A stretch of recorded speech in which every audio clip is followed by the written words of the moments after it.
Dalam dunia Jawa, menembak kepada siapa? Ya sama seperti halnya orang Islam, menyembah kepada Gusti Kang Moho Suci, Gusti Kang Moho Koso, Tuhan seluruh sekalian alam ini. Cuman dengan cara yang mungkin tidak sama dengan cara yang dilakukan Islam, agama Islam maksud saya. Tapi poinnya menuju kepada hadirat atau hadirnya Allah, hadirnya sang hidup. Ini yang sering gagal. Seperti halnya orang mau sukses, jelas Quran itu jelas kok menjelaskan itu semua. Disebutkan di situ as-sholat lidzikri, sholat itu adalah ilim, sholat itu adalah zikir, zikir yang terbaik itu adalah sholat. Cuman permasalahan kenapa kok tidak ada hasil ya, karena memang itu tadi permasalahannya di awal. Orang salah memahami, banyak yang salah memahami dalam hal ini. Kalau pikiran kita, hati kita, rasa kita, raga kita tidak satukan dalam kesatuan, dalam jamaah yang utuh, mana mungkin ada kekuatan. Dicontohkan begini, ini jari ini 5, punya fungsi, punya nama beda-beda. Kalau cuma satu, bisa menunjukkan kalau ini penunjuk, bisa menunjukkan sesuatu, ini jempol, bisa menunjukkan kebaikan, keburukan dan lain-lain. Sama halnya yang lain. Tapi kalau ini 5-5-nya ini disatukan dalam kesatuan, akan muncul kekuatan yang utuh dan bisa melakukan sesuatu yang total dan bisa menghasilkan sesuatu yang total pula. Di sini ini yang mungkin nggak dipahami oleh banyak orang, karena dianggap kalau sudah jamaah ya memang ada kalimat pahala sholat sendiri dan pahala sholat berjamaah itu beda, lebih banyak pahala berjamaah, kan begitu. Pahala dalam konteks yang bagaimana? Jamaah dengan dirinya sendiri aja belum bisa. Ini harusnya diungkap, dan kali ini konteks ini kita ungkap tentang jamaah, sholat yang berjamaah dalam konteks jamaahnya diri seutuhnya, dan ini akan menghasilkan. Dalam konteks lain, dalam ayat yang lain disebutkan ud'uni astajib lakum, berdoalah, bermintalah pada ingsun Allah, astajib lakum, maka ingsun Allah akan mengijabah, akan mewujudkan, membuka, mengijabah, membuka hijab itu mewujudkan apa yang menjadi permintaan. Sholat itu adalah salah satu di antara cara itu untuk mewujudkan. Kenapa kok tidak wujud? Ya ini permasalahannya. Permasalahannya di situ. Permasalahan yang sering tidak dipahami.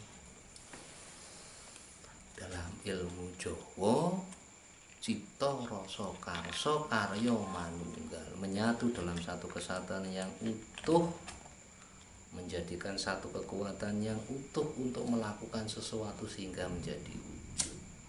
Ada cipta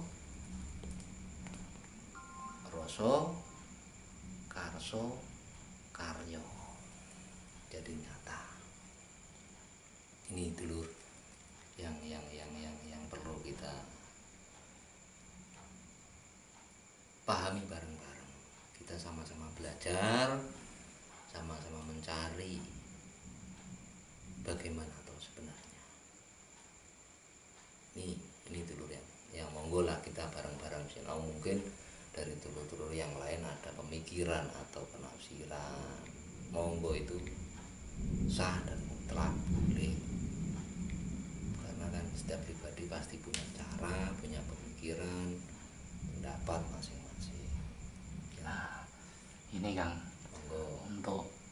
untuk belajar, untuk sinau ke cipta rasa karya Karso karsa karyo. karya. Nah, itu kan pasti ada tahapan-tahapan.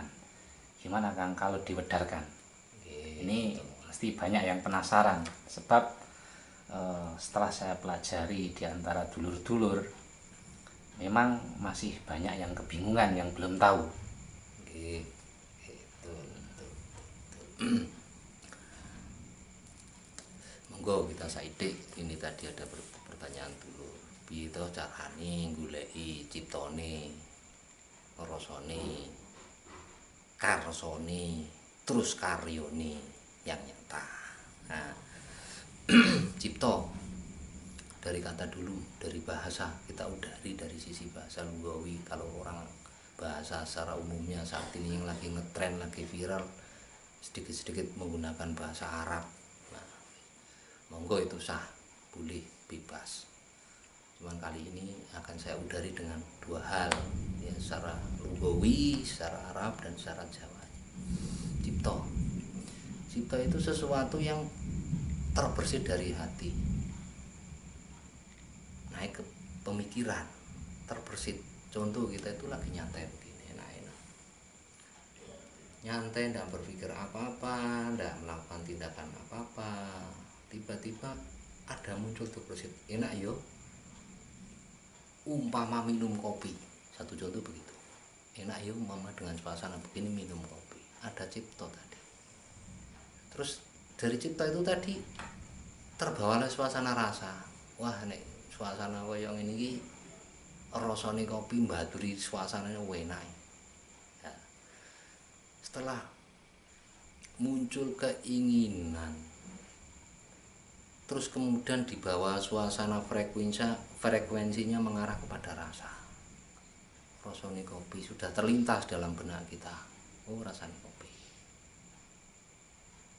Berangkatlah kita karsakan raga kita, pikiran kita, hati kita. Kita karsakan, kita nyanyi dengan kekuatan tadi. Kita nyanyi dalam bentuk yang real, tindakan, namanya karyo. Cipta, rasa, karsa menjadi karyo, menjadi sesuatu yang nyata atau yang wujud. Nah, di situ akan muncul.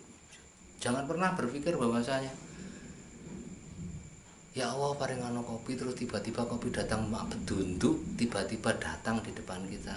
Mohal itu, bohong itu. Ya Allah paring ana kopi, tiba-tiba kopi di depan kita, tidak mungkin.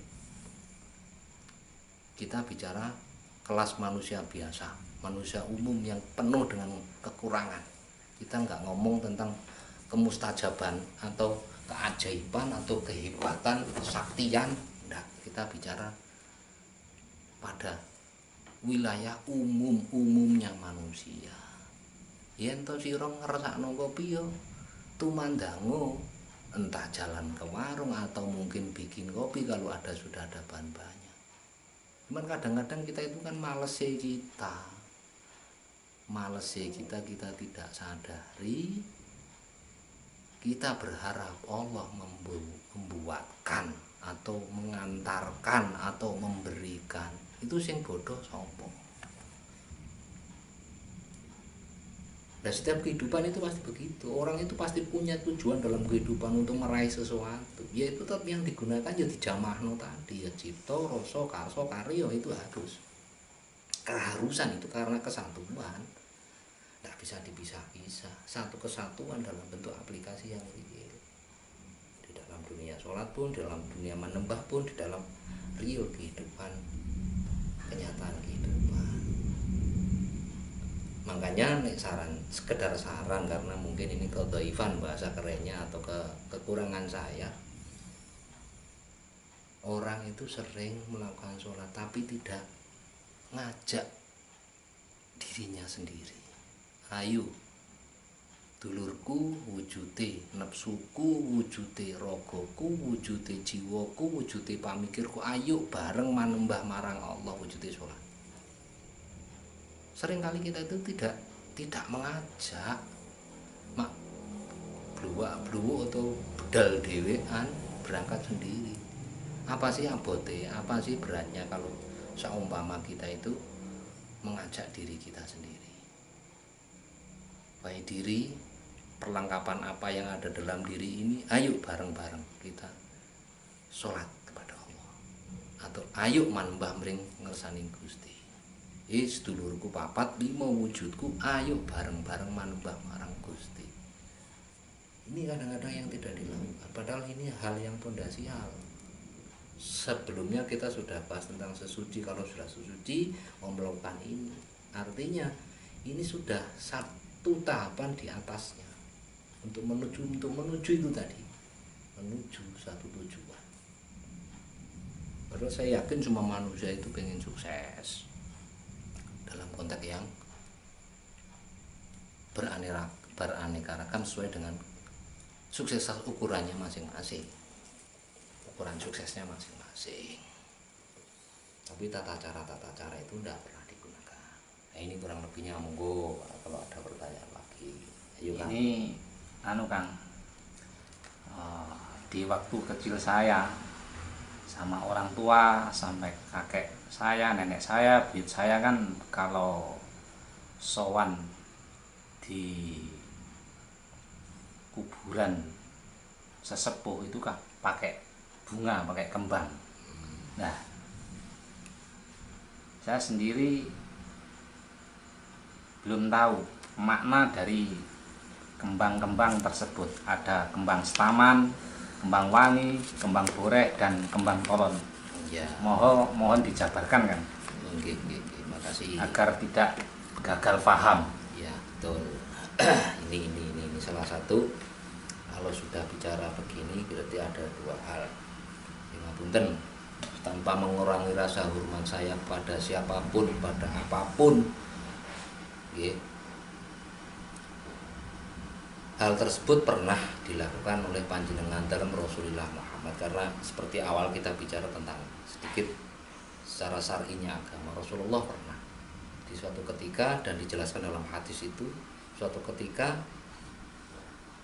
saat beliau berjalan di dekat pemakaman, tiba-tiba beliau mengambil pelepah kurma, ditaruh di situ